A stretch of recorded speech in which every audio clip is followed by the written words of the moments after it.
Dans le podcast AWS en français, aujourd'hui, on va essayer de réconcilier d'un côté les admins Windows et de l'autre côté les SRE, les Site Reliability Engineers et les DevOps sur AWS. C'est pas mission facile, on vous explique pourquoi.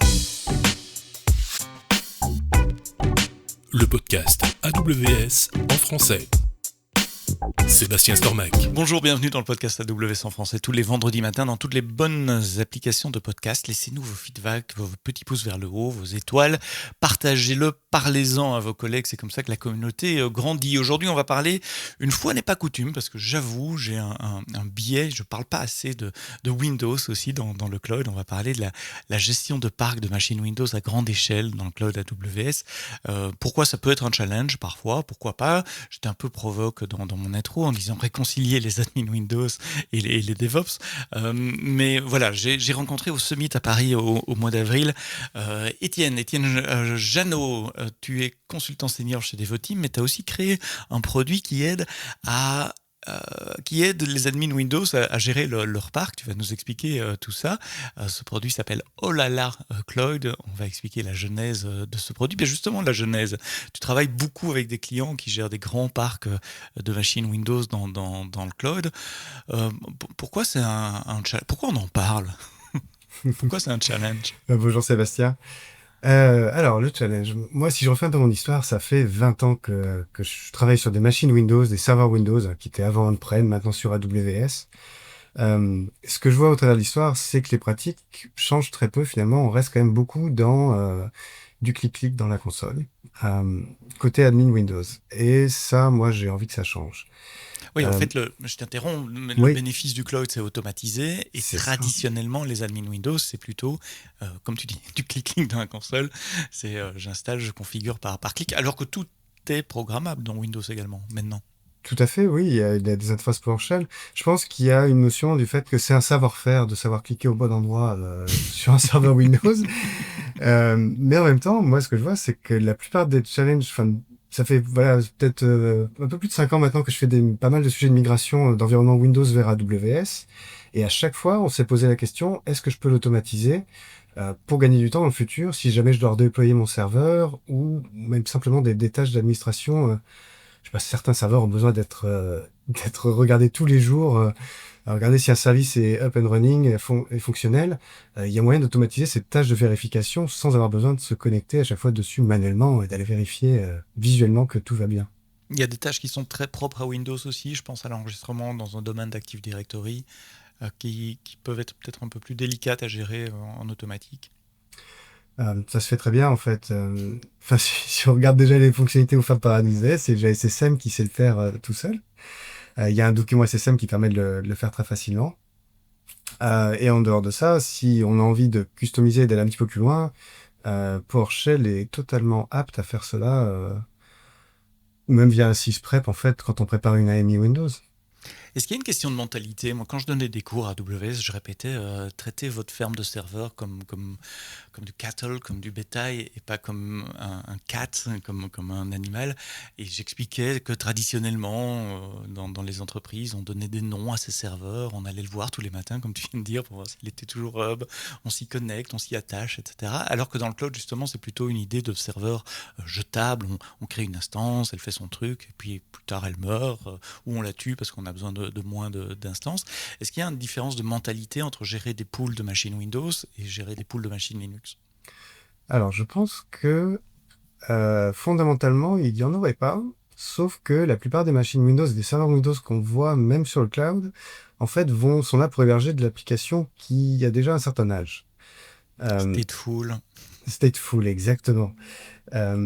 Enfin, rien n'empêche en fait d'aller se faire une application stateless sur Windows et de pouvoir faire du recyclage d'instances. C'est juste, je pense que enfin, il est plus simple aujourd'hui si on commence à développer une nouvelle application, de se dire, on va partir sur un écosystème Linux parce que ça va coûter certainement moins cher en termes de licensing, euh, plutôt que de démarrer sur du Windows. Euh, Cela étant dit, en fait, les applications Windows, les gens en ont en fait.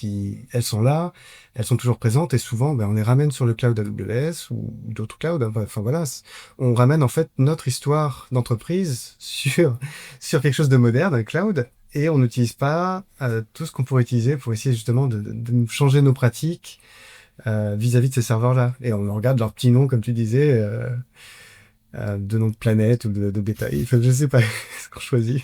J'ai travaillé dans une entreprise où c'était des noms de personnages d'Astérix et Obélix avec des sets automatiques, etc. C'est assez difficile à retenir et à taper d'ailleurs. Euh, Au fait, c'est ça, tu mets le doigt sur le problème. C'est pas Windows, le système d'exploitation en tant que tel, c'est plutôt le type d'application qu'on va héberger là-dessus, qui peuvent être des applications un peu vieillissantes, legacy, qui sont stateful, où il y a la base de données intégrée sur le serveur, où tout le monde se connecte en RDP. Ce ne sont pas des applications qui sont conçues en cloud native, comme on dit aujourd'hui, qui sont conçues pour être stateless et utiliser l'état dans une base de données tierce. Et donc, on a besoin de garder ces serveurs up and running le plus longtemps possible, et les remplacer, c'est pas nécessairement une chose facile à faire. Remplacer le serveur, je parle. Tout à fait, et même remplacer l'application est encore plus compliqué Oui, bien sûr. souvent, avec les intégrations qu'il peut y avoir dans tout l'écosystème. On a souvent l'envie de garder, enfin le besoin de garder ces applications Windows et de continuer à les faire tourner, les exploiter. Alors, le cloud AWS c'est plutôt Windows friendly Toujours. depuis très longtemps. Hein. Enfin, moi, je suis là-bas depuis euh, assez longtemps.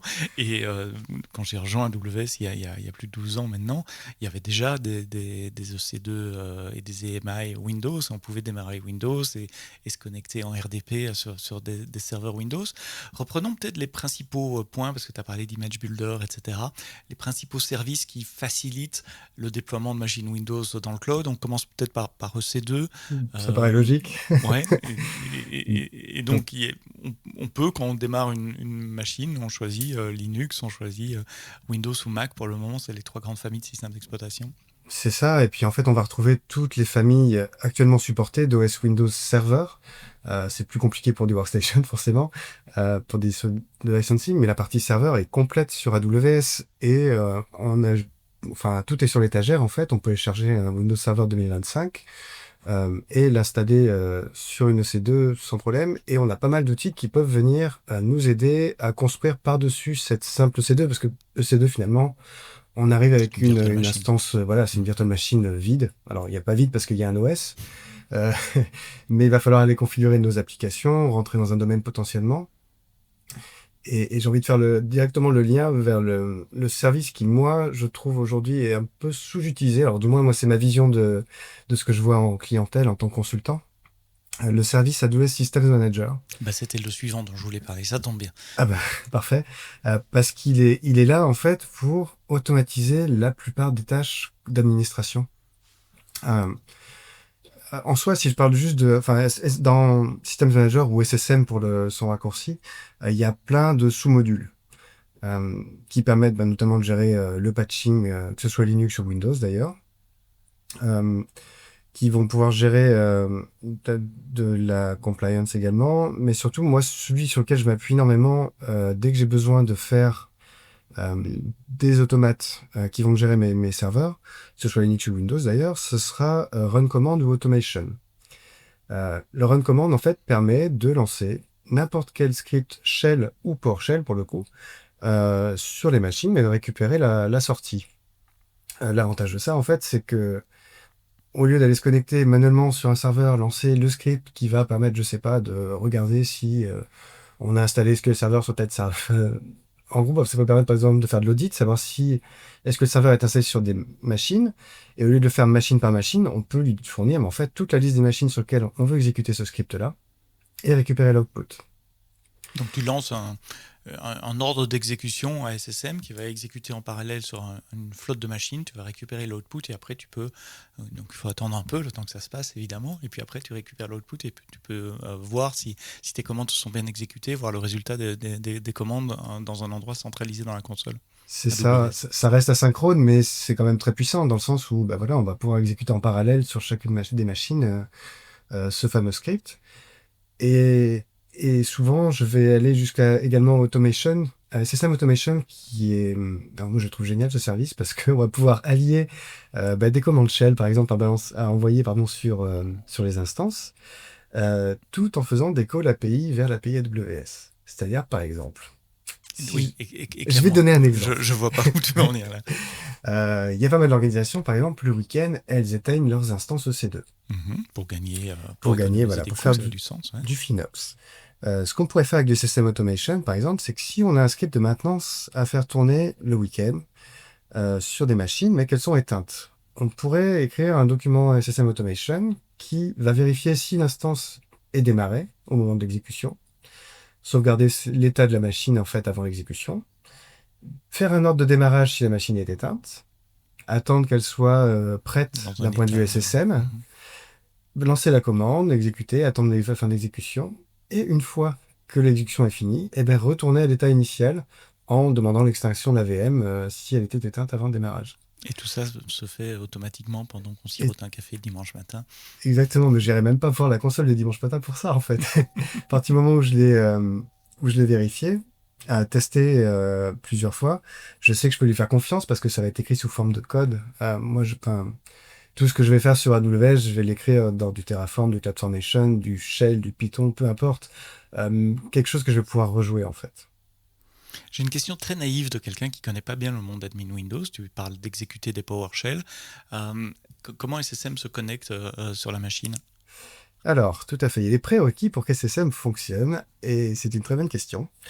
Il y a, dans toutes les AMI fournies par AWS, il y a un agent préinstallé qui s'appelle l'agent SSM, qui va s'occuper en fait d'aller discuter avec le service SSM côté AWS, côté backend, pour pouvoir recevoir ces ordres de commande. Un deuxième prérequis pour que ça fonctionne, il va falloir que les instances aient un rôle IAM. Donc IAM, c'est un service AWS qui va donner des permissions à vos instances ou à des entités en fait dans AWS.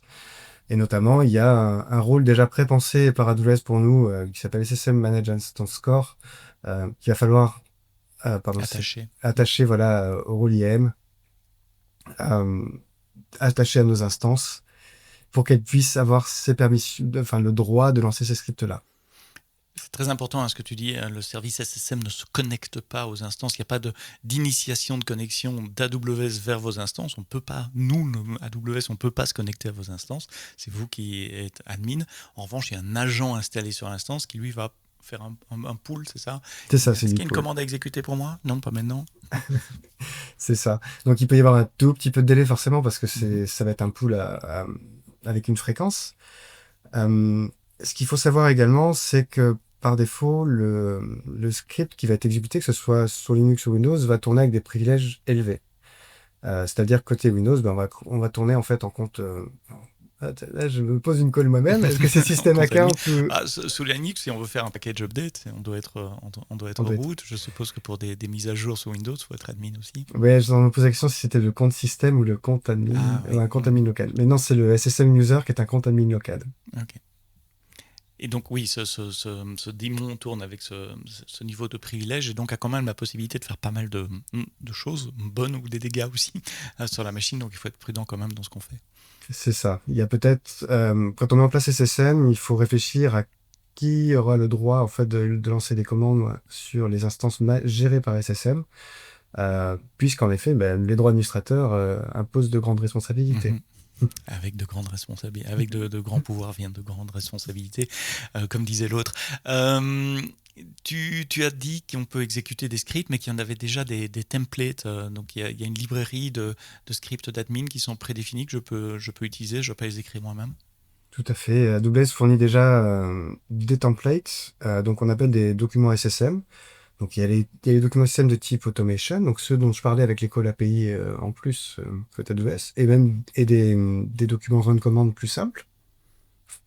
La plupart des templates fournis par AWS vont bien sûr aider à configurer des services AWS. Donc je pense au CloudWatch Agent. Bon, voilà, des composants plutôt liés à l'écosystème AWS. Il y a quand même quelques documents également qui servent. Il y en a un pour entrer des machines dans un domaine Active Directory ou LDAP. Donc, est une action fréquente côté admin Windows. À chaque fois qu'on crée un nouveau serveur, une fois qu'il est joint, je suppose qu'on n'y touche plus trop. Oui, c'est ça, c'est vrai. Mhm. Mais néanmoins, c'est une action qui va être récurrente si on instancie un nombre important de serveurs. On va le faire sur chaque serveur, ouais. en fait. C'est pas une option dans EC2 aussi, je me souviens, dans la console EC2, il y a rejoindre un domaine AD ou un truc comme ça. Et je pense que ça passe via SSM, tout ça, non? Ah, peut-être, je sais pas. Oui, peut-être, c'est simplement par facilité qu'on a mis ça dans la console EC2 aussi, mais qu'en dessous, ce sont J'avouerais pas avoir utilisé des l'option, documents je sais SSM. pas. S'il y a des choses spécifiques au domaine, ou une fois qu'une machine Windows a rejoint son domaine, il y a plus trop de maintenance de ce côté-là? Non, c'est vraiment une opération qu'on fait une seule fois, en général. Après, tout ce qui est gestion du domaine va se faire dans une console dédiée côté Active Directory, mais qui est plutôt à la main en général de l'équipe qui gère cet écosystème-là. Et alors, une question que je me pose aussi, je suis désolé, hein, je viens avec mes gros sabots très naïfs parce que je Vas-y. connais quasiment rien à ce monde-là. Je sais qu'on a des Active Directory managés, Directory Service sur AWS. Je suppose que c'est aussi un composant que beaucoup d'entreprises souhaitent garder on-prem. Dans la réalité de ce que tu vois chez tes clients, quel est le ratio? Enfin, il ne faut peut-être pas donner des chiffres, mais est-ce que tu vois plus souvent des AD on-prem ou des AD dans le cloud? Alors, je vais voir plus souvent des AD sur EC2, et Mhm. je vais expliquer pourquoi. Aujourd'hui, en général, une entreprise qui a un domaine Active Directory, il l'avait avant d'être allé sur Avant le cloud. AWS. Ouais. C'est ça. Ce qui n'est pas possible de faire en fait aujourd'hui avec les services managés AWS, c'est étendre, c'est-à-dire rajouter des contrôleurs de domaine managés dans un domaine Active Directory existant, Mhm. on-prem. Seule chose qu'on peut faire en fait avec un domaine managé, c'est construire un nouveau domaine et après établir des relations de confiance, les trust relationships qu'on peut mettre entre deux domaines Active Directory, ce qui est très utile. Hein. Je ne dis pas que c'est pas utile, mais ça veut dire qu'on a un deuxième domaine Active Directory à gérer avec des groupes policy à gérer aussi dans ce nouveau domaine. Il y a des cas d'usage pour tout, mais c'est vrai que la plupart des clients que je rencontre vont plutôt étendre leur domaine Active Directory sur des EC2, c'est-à-dire mettre à proximité en fait des contrôleurs de domaine sur AWS. Pour des questions de latence, en général, c'est bien d'avoir des contrôleurs de domaine à proximité des machines Windows qui tournent sur AWS. Plutôt que de se rajouter la contrainte de gérer un deuxième domaine Active Directory. Après, on a quand même certains services côté AWS qui vont nécessiter d'utiliser des petites briques de la partie Directory Services côté AWS. Je pense notamment à Workspaces, Amazon Oui. Workspaces, qui est un service pour fournir de la VDI managée. Dès lors qu'on provisionne en fait du Workspaces, on va avoir besoin d'une brique qui s'appelle AD Connector. Et elle, en fait, elle va servir de proxy pour aller parler à votre domaine Active Directory. Oui, c'est un directory, c'est un proxy comme tu as dit. C'est Ouais, c'est un un faux proxy. directory service qui se connecte au vrai C'est ça. directory Il fait la service. traduction entre le monde AWS managé et le monde LDAP classique. Alors tu l'as dit, ça fait 20 ans que tu gères des machines Windows et une partie de ces années, évidemment pas 20 ans, dans le cloud également. Je dis évidemment pas 20 ans parce que le cloud a 18 ans, je crois, en tout cas le cloud AWS, 18-19 ans. Et tu as identifié un besoin de simplifier les choses, et c'est pour ça que tu as créé ce produit qui s'appelle Olala Cloud, qui est disponible sur la marketplace. C'est quoi la couche en plus? Alors, la couche en plus, ce que j'aimerais faire, Oui, sur dans un mon monde idéal, idéal. dans mon Allons-y. monde idéal, ce serait que ce que tu as dit au tout début de l'introduction, c'est-à-dire réconcilier les SRE et les sysadmins Windows. Bon, je dis Windows, mais sysadmins en général, métier de sysadmin. J'aimerais les réconcilier. Aujourd'hui, les SRE produisent énormément de code pour automatiser tout ce qu'ils déploient sur AWS, que ce soit du CDK, du CloudFormation, du Terraform, du Python, tout ce qu'on va déployer sur AWS en général est scripté, codé. On est capable de le rejouer autant de fois qu'on veut. Là où le métier de sysadmin aujourd'hui, on est encore sur des pratiques de savoir-faire qu'on va rejouer souvent manuellement, soit tous les jours, soit à intervalles réguliers, toutes les semaines, tous les mois.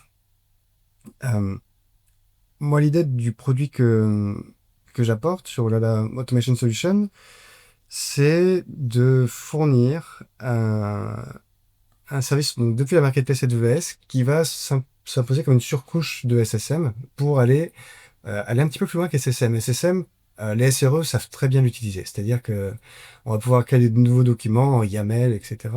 Là où un admin Windows, dès qu'il va avoir du YAML, peut-être qu'il aura un peu plus de mal. Je sais pas, hein, je fais des généralités qui sont sûrement fausses. Mais sur le terrain, moi, c'est un peu quand même ce que j'ai Ton vu. ressenti. Ouais.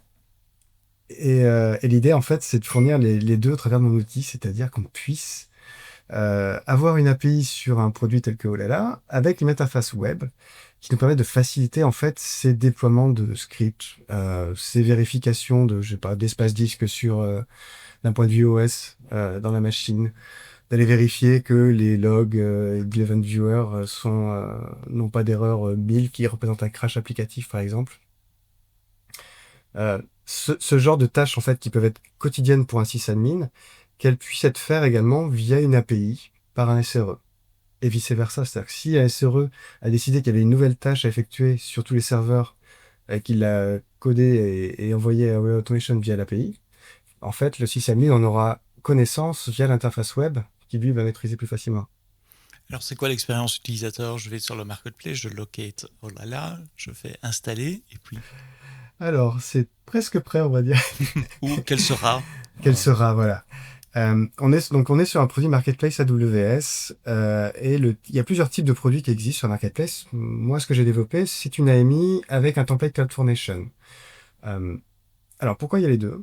Déjà, l'AMI, ça va vous déployer une EC2 au sein d'un auto-scaling group.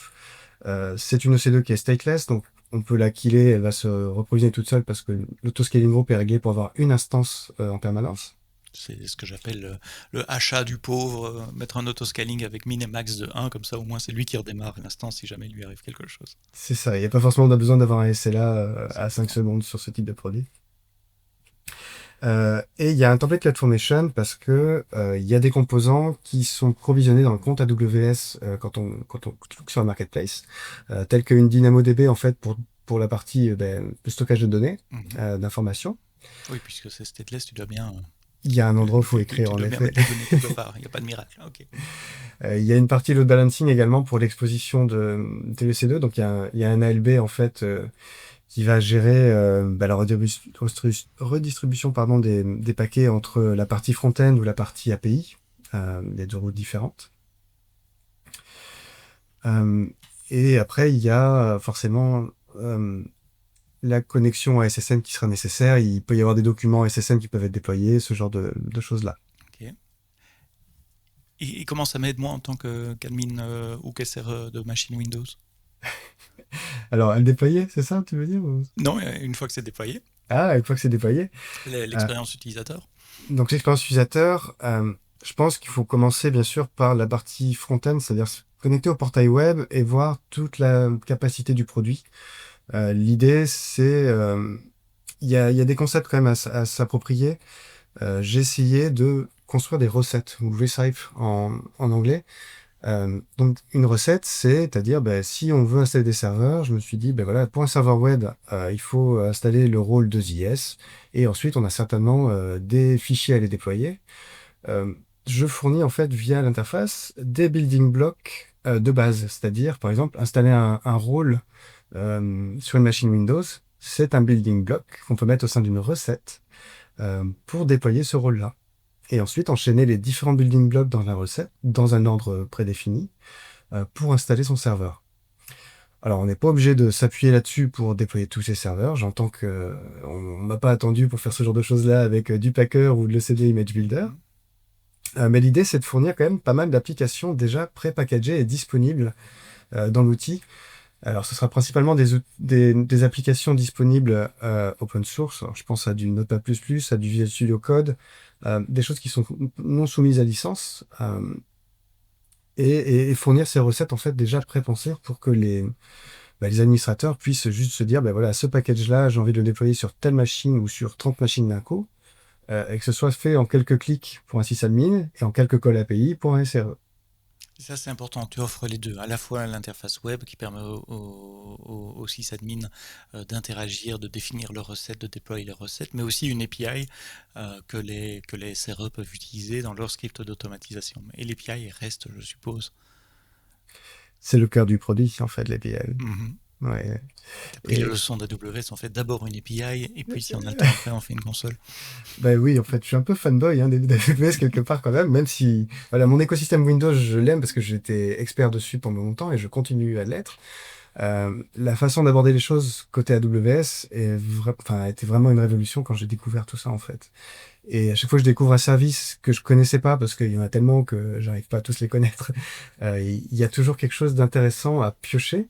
Et, et, et voilà, du coup, oui, j'ai essayé de respecter, c'est vrai, cette partie-là, l'API first, une partie front-end, parce que je pense qu'elle est importante sur le type de produit sur lequel j'ai des ambitions.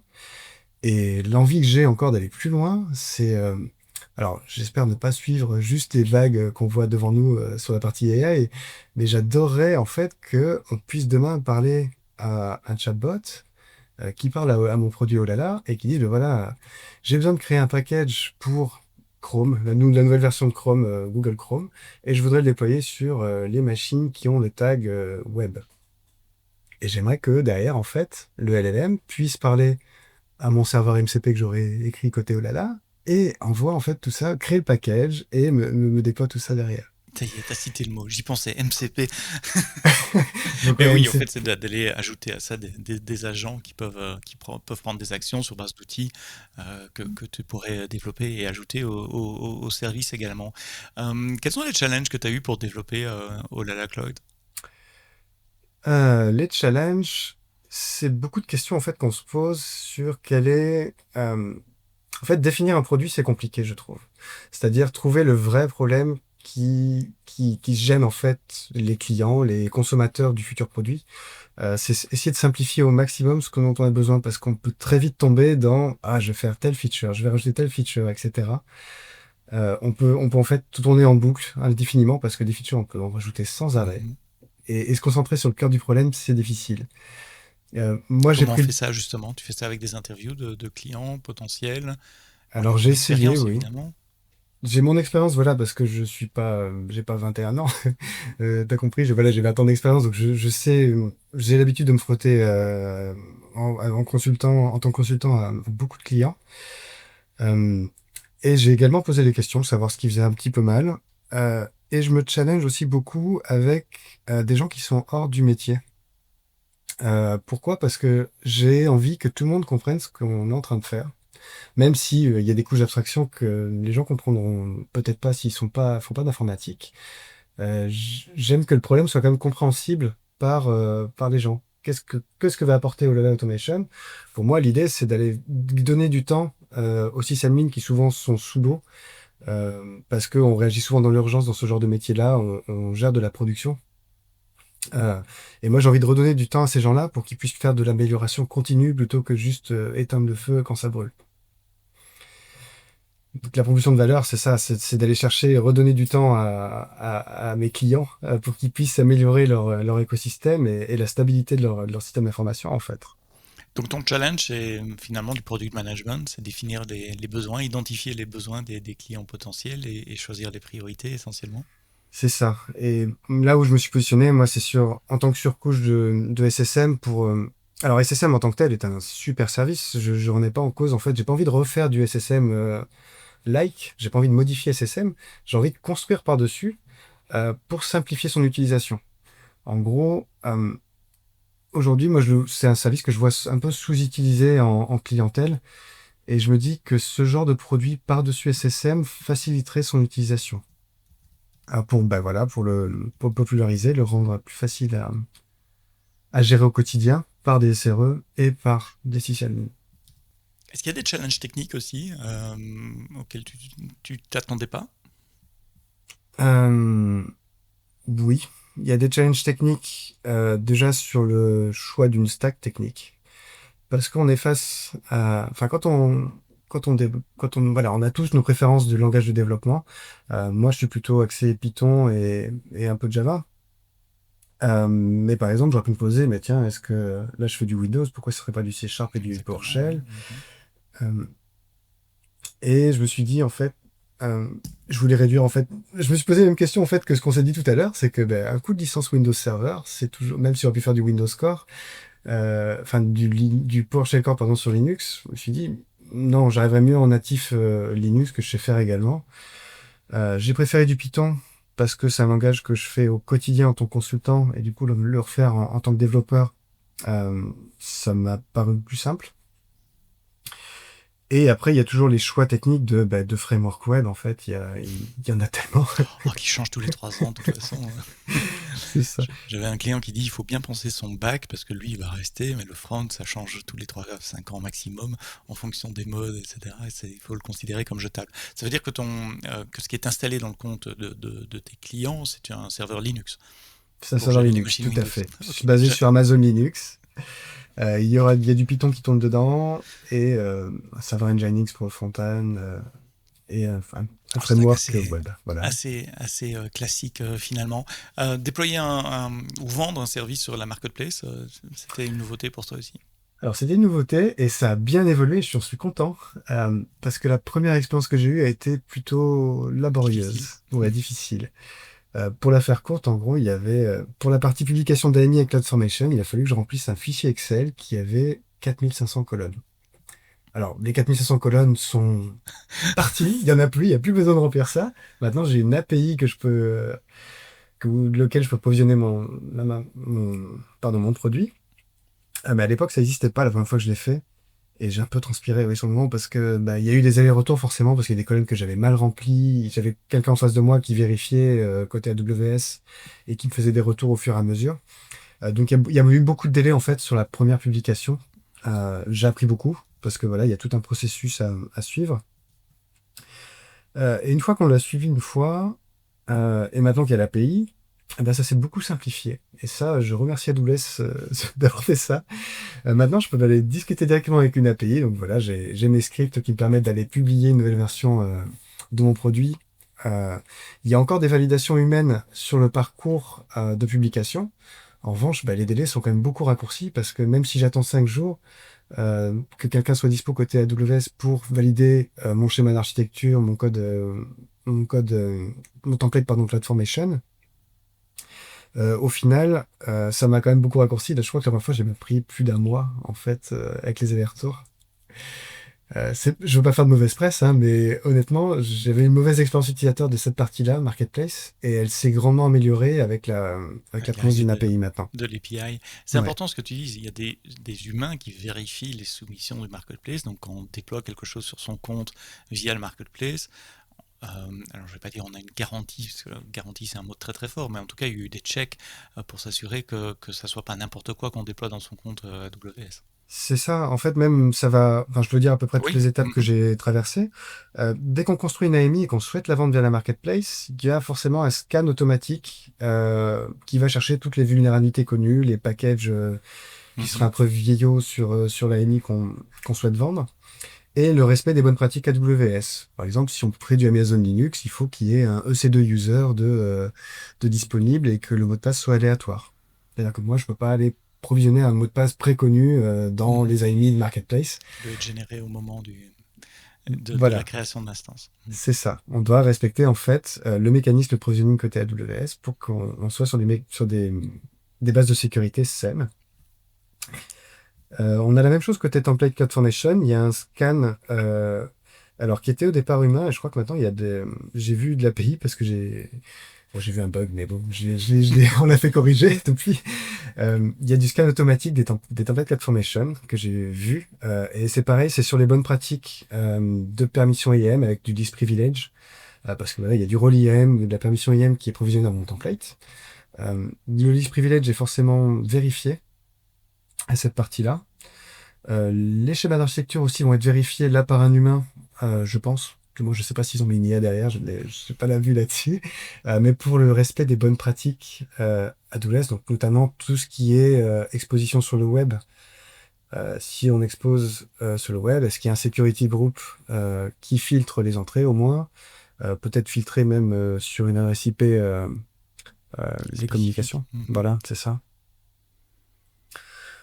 Oui, donc on déploie pas des solutions sur la marketplace aussi facilement que ça, et ça fournit toute une série de nouveau, j'ai pas envie d'utiliser le mot garantie, mais de protection aux clients en sachant qu'ils vont exécuter un template CloudFormation, mais qui a quand même été vérifié selon plein de critères.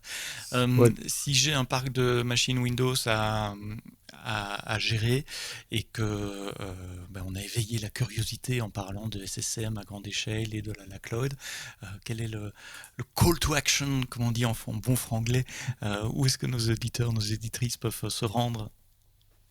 Alors, la première chose à faire déjà, c'est de configurer SSL dans son compte AWS parce que c'est un prérequis pour Olala.